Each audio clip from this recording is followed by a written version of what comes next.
curling up. Hey, this is Shuzi. I got this huge pack of gold leaves a while back, and it's been sitting there on my desk.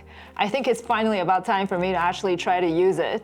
Since it's almost Christmas time, I want to paint something that fits the theme. There are so many pretty Christmas decorations and gift wrappings. I think it's just perfect for gold leaves. Another challenge I want to give myself is painting the background and object. Usually, I let the character be the focal point. With this painting, I want to put my character in an environment so I can tell the story and convey some feeling. So I'm going to try some design digitally.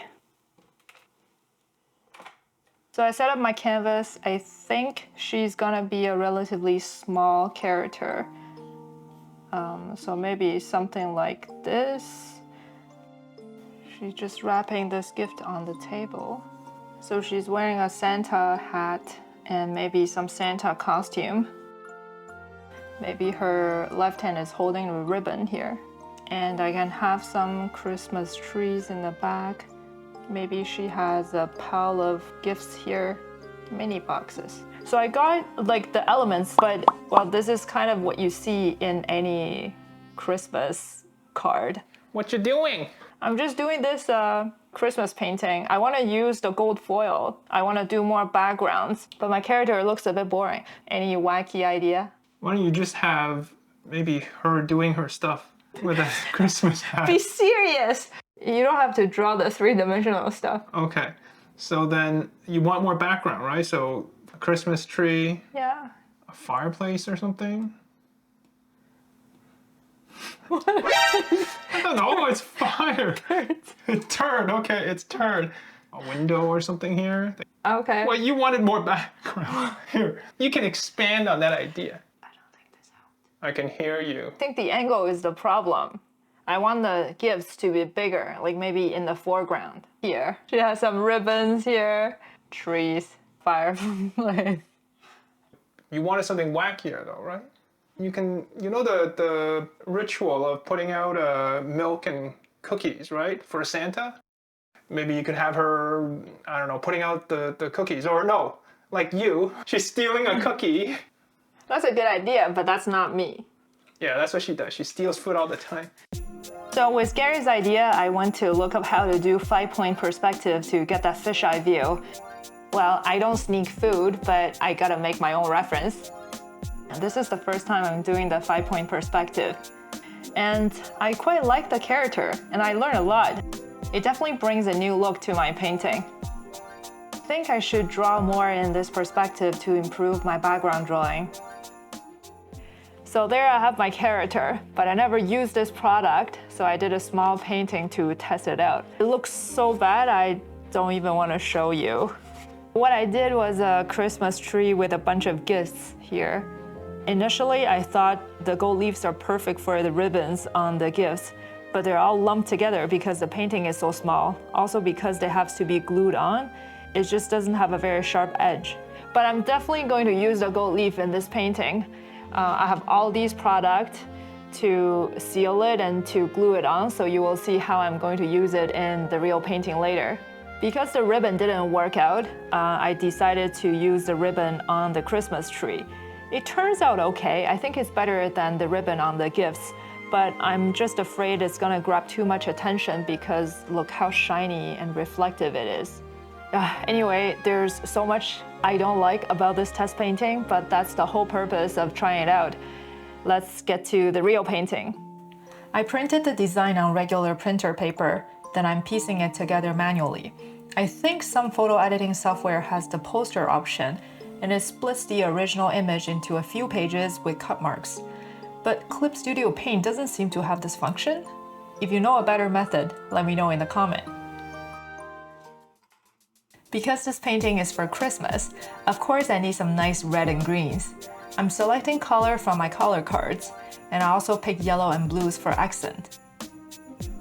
Because I want to use some liquid watercolor for background, I'm doing this on the flat surface. I haven't done the dark background for a while, so this is kind of nerve-wracking. To make the liquid watercolor ink flow, I first put a lot of water on the paper. Then when I drop the liquid watercolor in there, it just explodes. It's so much fun to watch, but I can't be distracted and just play with it. I have to be fast, or else the color will dry and I won't be able to shape them or add other colors or effect.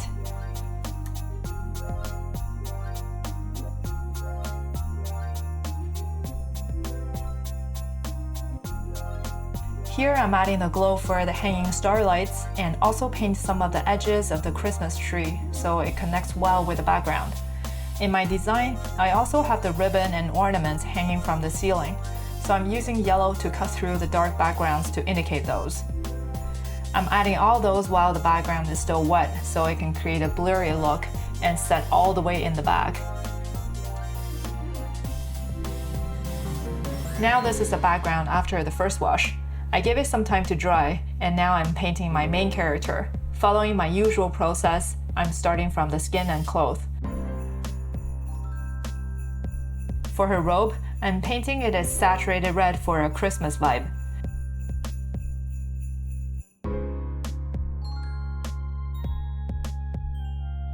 She's wearing some pajama set underneath, a tank top and a cute shorts with some frills. Maybe this is after a Christmas party. She changed already, but before she went to bed, she came down to sneak a cookie in the dark.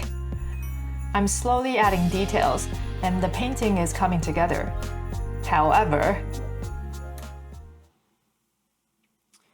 I really think something is off with the background.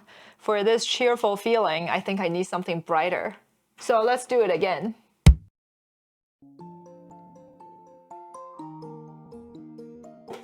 I was using this piece of scrap paper to set manual focus, but it actually has some paint on the back and landed right on her face.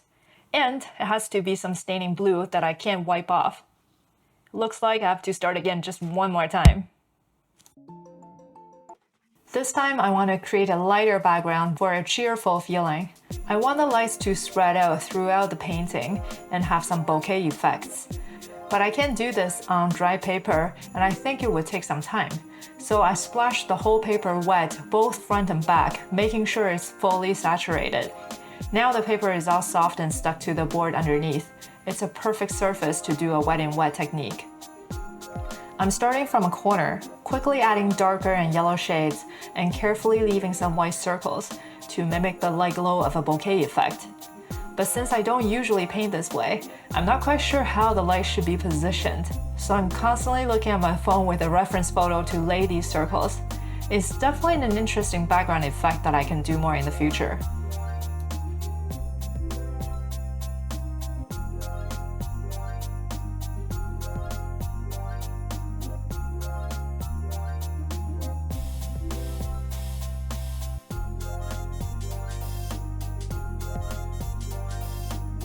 Watercolor is a fast medium. Even when painting wet in wet, I still feel the time pressure. The studio lights and the dry winter weather here makes the paint dry even faster, and I'm painting the objects I'm not familiar with. I find myself constantly racing against the clock.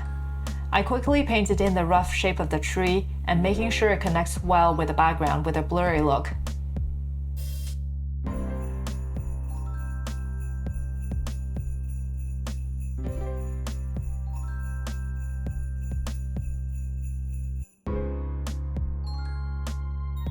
Now the paper is not soaking wet but still damp. I'm using a clean brush to lift some paint to create some circles. You can probably guess, these are the ornaments on the tree. And now let's light them up. Now the new background is done. I'm much happier with this one, especially the Christmas tree. But I also create a huge mess here, so time to clean it up while I let the background dry. Here I'm painting the character again, but since you've already seen this, I'm just gonna fast forward to something different. This painting is already really colorful, so I picked the same sepia color for her eyes and her hair. I definitely want her hair to be a stronger color to separate her well from the background. I'm adding yellow as highlights to indicate the warm lighting surrounding her.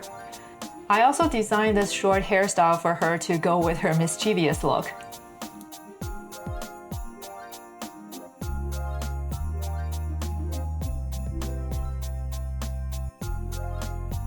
Here comes the other challenge I give myself, the cookies and the objects on the table. I usually only paint figures, so I really have no clue how I should paint the objects with my loose style. I mean, I can color everything, but the style will not go well with the rest of the painting. So I moved pretty slowly here. It's not the best experience, but I'm thinking the technique to paint a loose figure should be transferable to paint objects. It just needs more practice, and that's what I need to do to get better.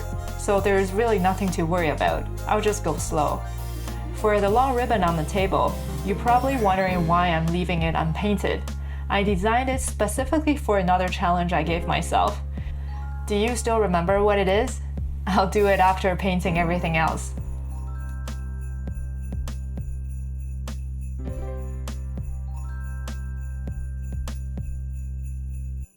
So I keep adding details. I use the same red on the straw to make it like classic Christmas straw, echoing the red on her robe. For the cookies, she's sneaking. Apparently she already took a bite, so there are some crumbs on her face and in her mouth.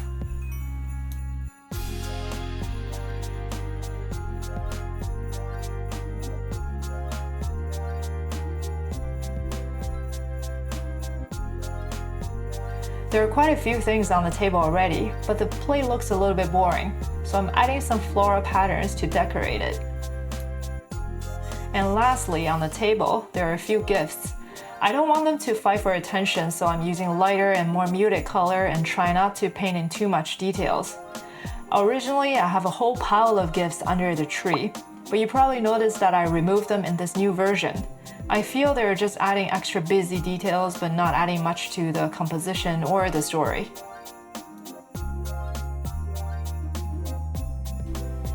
I like how I painted her tank top in the first try, but I think this painting has a really warm tone and the cool pink doesn't really fit in. So I changed it to white. The color looks so much more harmonized this way. And lastly, I'm adding some highlights to make everything more three-dimensional, especially the hair, the decorations on the cookies, crumbs in her mouth, and her white fluffy cuff. On the third try, the painting is finally done. Now I can do the gold leaves. This variety pack I got has so many colors. They all look pretty nice, but I'm going to stick with one color so I don't make the painting too messy. The one I decided to use is gold. So in the test painting, the gold leaves are applied on the Christmas tree. I'm not gonna do that here because I don't want the Christmas tree to get too much of the attention because it sets in the background. Gold leaves are applied to the paper using glue. The product I'm using is called Adhesive Size. It's a pretty runny, milky glue.